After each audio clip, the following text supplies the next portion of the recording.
Good afternoon. Magandang hapon po sa inyong lahat at gusto ko po magpasalamat on behalf of the defense team dahil kahapon lang kami nagbigay ng media advisory. I'd like to thank all of you for taking the time out to join us here today. Basically, gusto ko lang po frame yung purpose ng ating press conference sa ngayon. Kasama ko po si Attorney Tison. Kahapon po, no, as you all know, nagpadala po kami ng sulat sa Committee on Justice as counsels for the Vice President. At doon sa sulat na yun, inilahat natin yung aming fundamental objections, no, dito sa mga proceedings na isinasagawa ng Committee on Justice. Siguro to give you more context, hindi po ako nagbigay, and you know that, hindi po ako nagbigay ng kopya ng sulat sa kahit anong media outfit out of due respect for the Committee on Justice. But since we noticed na I think some copies already circulating online, we'd like also to give you proper context doon sa sulat na yon. And that's why Attorney Sheila here will read the pertinent portions of that letter para po maintindihan, hindi lang ninyo, pati na rin ng ating mga kababayan. Thank you, Mike. Good afternoon, everyone. We thank you for coming today, and I think this is on short notice. We appreciate everyone's work to keep the public well informed on the development of the impeachment complaints against the Vice President. That's right. I confirm that the defense team sent a letter addressed to Representative Luistro, the chairperson of the Committee on Justice. This was dated March 24, 2026. This letter was sent in response to the invitation extended to us by the committee. Just so there is context to the letter that we sent, even as we had observed from the hearing that was conducted earlier, that this letter was also tackled by the committee. We will just read the pertinent portions so that the public is also informed of the reason or the reason stated in this letter on why the respondent and the defense team did not participate in the hearing today. So under these circumstances, and considering the public statements made by the chairperson, it appears that the committee intends to conduct a trial. However, with due respect, the Constitution vests the authority and power to conduct trial solely in the Senate. And this is clear and explicit in Section 3, Paragraph 6, Article 11 of the 1987 Constitution, which, as you know, states that it is the Senate that shall have the sole power to try and decide all cases of impeachment. The Constitution is thus clear. It is only the Senate that conduct trial in all cases of impeachment.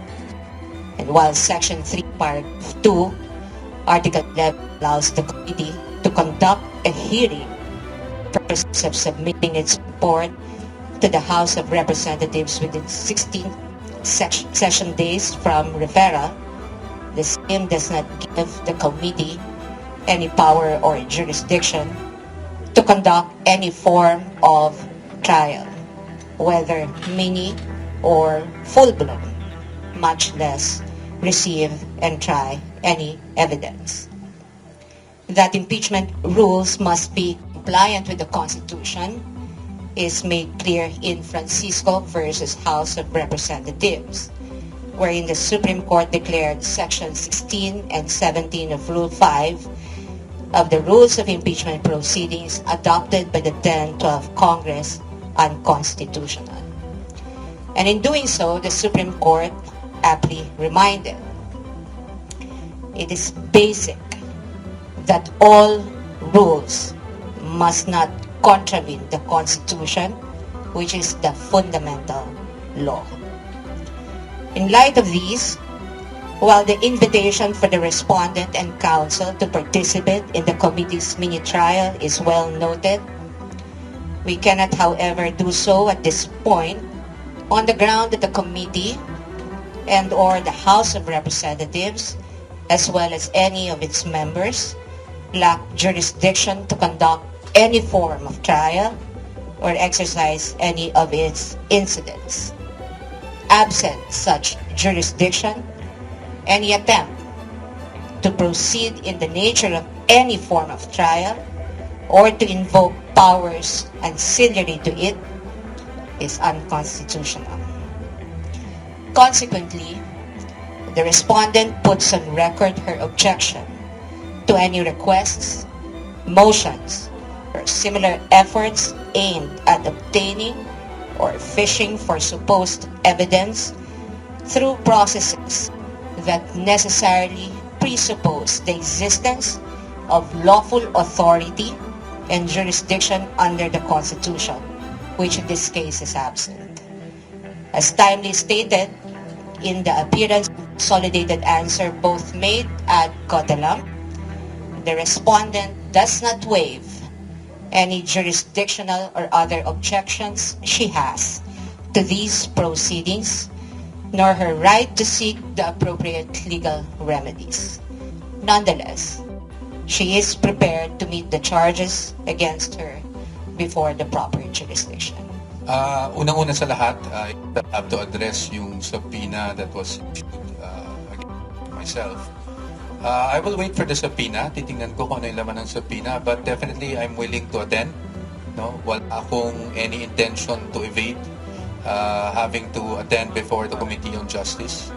Although I must say, I was monitoring the hearings. In fact, that's why hindi kami nag-start until matapos yung hearings out of due respect na rin to the Committee on Justice.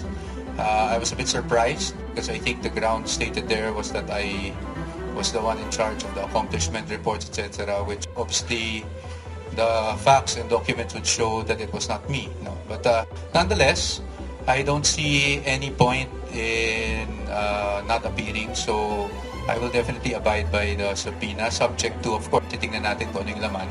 Pagdating naman dun sa ibang subpoena that will be issued for the documents, I think it is our job as counsels to look first at kung ano yung scope ng subpoena and see kung naayon ba sa batas yung pag-issue ng subpoena.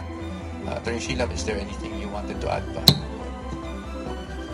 In addition to what Mike had said, I think the portions of the letter that I had read earlier would answer that question. So right now, what is clear is that we have questions on the jurisdiction of the committee to conduct any form of trial.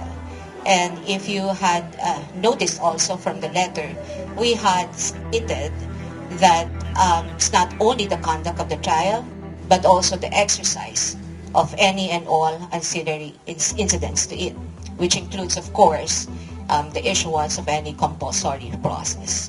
I cannot tell you yet how the defense would meet the orders given today at the committee hearings or how we would specifically respond to those.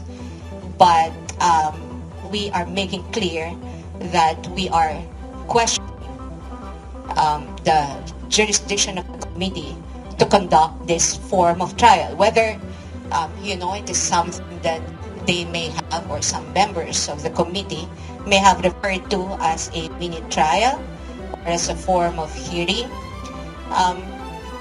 We have a fundamental question on the jurisdiction, and that fact has been made clear in the letter that we had sent to the chairperson of the committee. All right, thank you. So you have two questions, right? Number one, it does act to the statement that what the committee is conducting is not a trial, but is allegedly a preliminary investigation. Number two, you also want us to react to the statement of Representative De Lima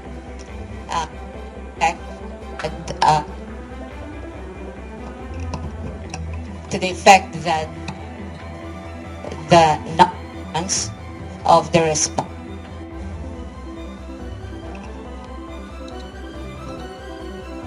at the committee hearing today is allegedly a disrespect. Let me respond to the second one before I go to the first one. We regret that that's how the good representative feel, but we also had very clearly in our letter and with good intentions, because it is our duty as lawyer to put the defense or best defense available for our client. And at this point, we really feel or we believe that the committee really has no jurisdiction to conduct any form of trial. There was no disrespect intended because in fact, we had responded to the invitation that was extended to us, signed by the chairperson of the committee, and we had submitted this even before the committee hearing today. So we don't know, we don't understand how that could be a form of disrespect. Nonetheless, let me address your question on the statement that what is being done at the committee level is a preliminary investigation, and they may be referring to the comparison of the committee level proceeding as akin to a preliminary investigation. However, if you have taken note of the past statements by members of the committee, and this is not even something that we said or stated, the term mini trial did not come from the defense. The term mini trial came from members of the committee. And in fact, you only have to look probably in the internet or search them yourselves to know that there have been statements to this effect that what the committee will do is sort of a mini trial. And so our response to that is, given that the Constitution only vests the power and authority to conduct trial in the Senate, then the House of Representatives or any of its committees cannot do that. And I think this is very clear also in the Duterte ruling, both in the 2025 and 2026 decisions of the Supreme Court, that constitutional parameters with respect to the conduct of the entire impeachment proceedings should always be complied with, especially given that it's not only a purely political proceeding, it is also a legal proceeding, and therefore must comply with the fundamental law. And what is our fundamental law? Our fundamental law is the Constitution. You don't even have to write it in any contracts or agreements or any rules. It's written in every rules, in every contract. That's how fundamental the objection of the respondent is to the committee proceedings.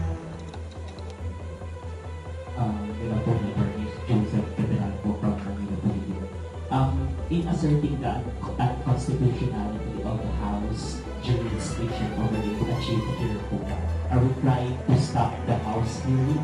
Or have we made any legal move na ipalit po ito? Or it's just a mere position ng defense team? Well, for now, that's really the position of the defense team. Unconstitutional yung nangyaring proceedings, di ba? Ngayon, ang tinitingnan natin, ang sinasabi talaga natin dito to simplify things. Sa Constitution, very clear naman yung nakasulat. No? Number one, ang initiation ng impeachment proceedings that belongs to the House. That's an exclusive power of the House. We're not contesting that. But, pagdating sa trial, that power exclusively belongs to the Senate. Napaka-clear niyan. Kaya ang sinasabi lang namin dito is hindi naman pwede dito sa pag-initiate pa lang ng proceedings nagkakaroon ng tinatawag na namin na mini trial. At again, kaklaruhin ko lang yung emphasize ko lang yung nasabi na ni Atty. Sheila. Hindi po sa amin ang galing yung term na mini trial. Yan po ay galing sa mga statements, no, ng either Committee on Justice or even other personalities. So hindi po sa amin ang galing yan. That's why we're contesting it. Ngayon, ano ba ang trabaho para sa amin ng Committee on Justice, at least sa aming pananaw, and again, with all due respect to the members of the committee and the committee itself, ang trabaho po ay to determine, sabi nga nila, kung ito ay iakyat na sa plenaryo at iakyat na eventually sa Senado, hindi ba? So ang parati namin sinasabi, kahit sa previous interviews ko, ang gagawin lang naman is to evaluate the complaints and the evidence at hand. Kung ano yung mga naka-attach na ebidensya doon sa complaint. So yung pagpapatawag ng mga witnesses and all those things and asking for documents, that goes well and beyond, di ba? Yung evaluation lang kung ito ay dapat mapunta na sa plenaryo at nang sa ganun ay maiakat na sa Senado. So sa ngayon, are we going to question this? Kasi I think that was your question talaga. Of course, that possibility is always there, di ba? But hindi po na kami magsasabi ng anything categorical. Ito ay dapat pag-usapan hindi lang namin pero pati na ng aming kliyente. At titignan natin kung ano yung mangyayari. That's why we have been monitoring these proceedings from day one.